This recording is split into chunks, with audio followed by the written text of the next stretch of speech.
루이스 캄포스가 이끄는 PSG가 이강인을 영입했습니다.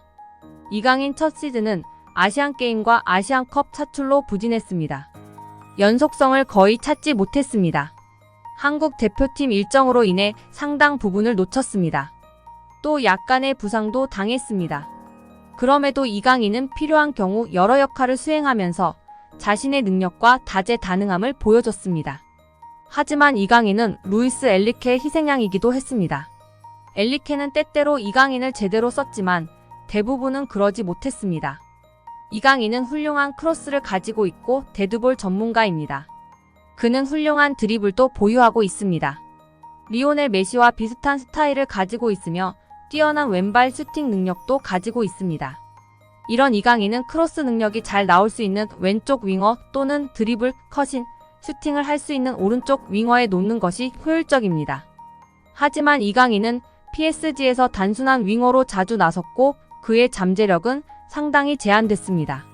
사실 이강인은 PSG에서 중앙 미드필더 역할이 더 잘 어울립니다.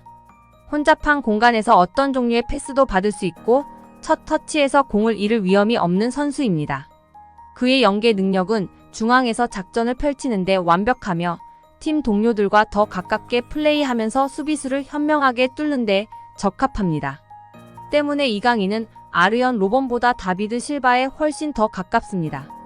윙어의 치명적인 능력인 가속력이 부족한 것은 사실입니다. 좋은 윙어가 아닙니다. 이강인은 중앙에서 플레이하면서 긴밀한 통제력과 시야를 활용해 수비를 잠금 해제하는 선수입니다. 그의 우상인 실바의 모습을 많이 가지고 있습니다. U20 월드컵에서도 이강인의 플레이는 실바의 역할이었습니다. 볼점유 상태에서 이강인의 움직임은 탁월했으며 그가 공을 잡을 때마다 활용도는 극대화됐습니다. 이강인은 한국 어대표팀에서는 오른쪽 윙어로 나섭니다. 그럼에도 중앙으로 이동할 수 있는 자유가 주어집니다. 아시안컵에서도 이강인이 공을 잡을 때마다 한국은 훨씬 더 위협적이었습니다. 지금까지 PSG에서 이강인의 가능성은 모두 드러나지 않았습니다. 이강인이 타고난 중앙 미드필더로서의 영향력을 발휘하지 못했습니다. 윙어를 대신해 들어갔을 때 더 많은 활약을 했습니다. 이제 파리는 킬리안 음바페가 떠납니다. 엘리케가 이강인에게 영향력을 극대화할 수 있는 역할을 맡길지 지켜볼 일입니다. 만약 이강인이 중앙에서 경기를 운영할 수 있는 더욱 큰 자유가 허용된다면 음바페 이후 어려움을 겪을 수 있는 PSG를 풀어낼 수 있습니다.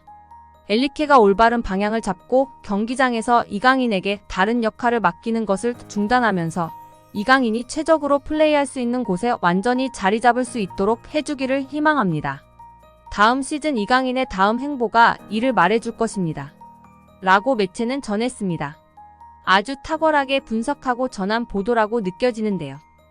프랑스 매체 구국민은 올 시즌 종료 후 파리 생제르맹 선수단의 거취에 대해 언급하였으며 이강인 선수에 대한 내용도 팬들의 흥미와 관심을 받고 있습니다. 자세한 내용 함께 살펴보도록 하겠습니다. 파리 생제르맹이 쿠프 드 프랑스 우승을 차지하며 올 시즌 세 번째 우승 트로피를 들어올리며 시즌을 마감했습니다. PSG는 리옹과의 쿠프 드 프랑스 FA컵 결승전에서 2대1로 이겼습니다. PSG는 3년 만에 쿠프 드 프랑스 우승과 함께 15번째 쿠프 드 프랑스 우승을 차지했습니다. PSG는 올 시즌 프랑스 리그앙 쿠프 드 프랑스 트로페 대 샹피옹에서 우승 트로피를 들어올렸습니다. 이강인은 리옹과의 쿠프 드 프랑스에서 후반 40분 교체 출전해 팀 승리를 함께했습니다. 이강인은 PSG 데뷔 시즌에 3개의 트로피를 차지하며 시즌을 마무리했습니다. 이강인은 올 시즌 PSG에서 5골과 5개의 어시스트의 활약을 펼쳤습니다. PSG는 리옹을 상대로 음바페가 공격수로 나섰고 바르콜라와 덴벨레가 측면 공격을 이끌었습니다. 루이스 비티에아 에메리는 중원을 구성했고 멘데스, 베랄도, 마르키노스, 하키미가 수비를 맡았습니다. 골문은 돈나룸마가 지켰습니다. 양 팀의 맞대결에서 PSG는 전반 22분 덴벨레가 선제골을 터뜨렸습니다. 덴벨레는 멘데스가 왼쪽 측면에서 올린 크로스를 헤더 슈팅으로 마무리하며 리옹 골망을 흔들었습니다. 이후 PSG는 전반 34분 루이스가 추가골을 성공시켰습니다. 루이스는 자신의 골문 앞 헤더 슈팅이 골라인 위에 위치한 리옹 수비진에 맞고 나오자 재차 오른발 슈팅으로 마무리하며 리옹 골문을 갈랐습니다. 전반전을 뒤지며 마친 리옹은 후반 10분 오브라이언이 만회골을 기록했습니다. 오브라이언은 코너킥 상황에서 체르키가 골문 앞으로 띄운 볼을 헤더골로 연결했지만 리옹은 더 이상 득점에 실패했고 PSG의 승리로 경기가 종료됐습니다. 프랑스 매체 구공민은 올 시즌 종료 이후 PSG 선수단의 거취에 대해 언급했습니다. 이 매체는 올 시즌 종료 이후에도 PSG에 잔류할 것이 확실한 선수로 바르콜라, 루이스, 비티아, 멘데스, 베랄도, 에르난데스, 다닐루, 마르키녀스, 킴펜베, 돈나룸마, 테나스 등 13명을 선정했습니다. 이 매체는 이강인을 포함해 덴벨레, 아센시오, 무안이, 타키미는 팀에 잔류해야 할 선수로 언급했습니다. 파리가 반드시 붙잡아야 할 선수로 언급한 것인데요. 기복을 보였으나 임팩트가 상당했던 덴벨레와 그래도 클래스가 있기 때문에 시간을 줘야 한다고 판단한 무안이, 아센시오가 있습니다. 그리고 최정상급 오른쪽 풀백 하키미를 노리는 팀들이 많아지고 있는데 놓치지 말고 붙잡아야 한다고 언급하고 있습니다. 여기에 우리 이강인 선수도 포함되어 파리 생제르맹이 반드시 붙잡아야 할 선수로 언급한 것입니다. 반면 올 시즌 PSG에 합류했지만 기대만큼의 활약을 펼치지 못한 하무스,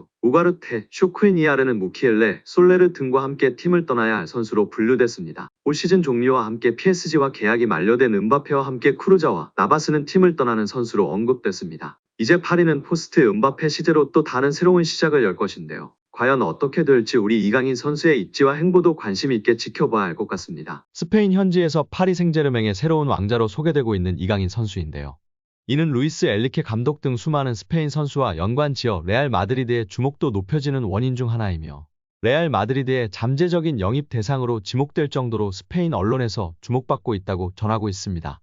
스페인 전국 4대 스포츠 신문인 아스는 이강인 선수에 대한 디테일한 분석을 제공하면서 레알 마드리드로 이적할 가능성에 대한 분석도 제공하고 있습니다. 아스는 이미 발렌시아 유소년 시절 정식으로 레알 마드리드 유소년 아카데미에 오퍼를 받은 적이 있으나 거절했다는 점도 알리며 잠재적인 영입 대상으로 삼고 있을 수 있다고 전했습니다. 스페인 축구에 익숙하고 제2의 손흥민이라 평가받는 예비 월클 이강인 선수이기 때문에 아시아 마케팅 파워도 이미 검증이 되었기에 영입을 안 할 이유가 없다는 것인데요. 현재 레알의 중원은 크로스, 모드리치 이외의 플레이메이커형 선수가 없기 때문에 충분히 가능성이 존재한다고 전하고 있습니다. 또한 엘리케 감독이 스페인 대표팀 감독을 맡았을 때 유로 2020에서 4강, 2022 카타르 월드컵에서 16강 탈락으로 좋은 성적을 낼 수 없었다. 하지만 스페인에서는 모든 트로피를 들어올리면서 명장으로 인정받았고 프랑스에서는 파리 생제르맹 감독으로 첫 시즌 프랑스 슈퍼컵 우승을 차지하여 성장 과정을 이어갔다. 엘리케 감독의 이강인과 음바페를 묶은 아트 작품 같은 듀오는 PSG에서 리더로서 역할을 이루고 있다. 이를 통해 프랑스 슈퍼컵 우승을 차지한 이강인과 음바페는 리더로서의 역할 또한 이루었다. 게다가 엘리케 감독의 승리는 이강인과 음바페의 활약이 결합하여 가능했다며 극찬했습니다. 이어 많은 스페인 선수와 아센시오와 이강인을 비교하기도 했는데요.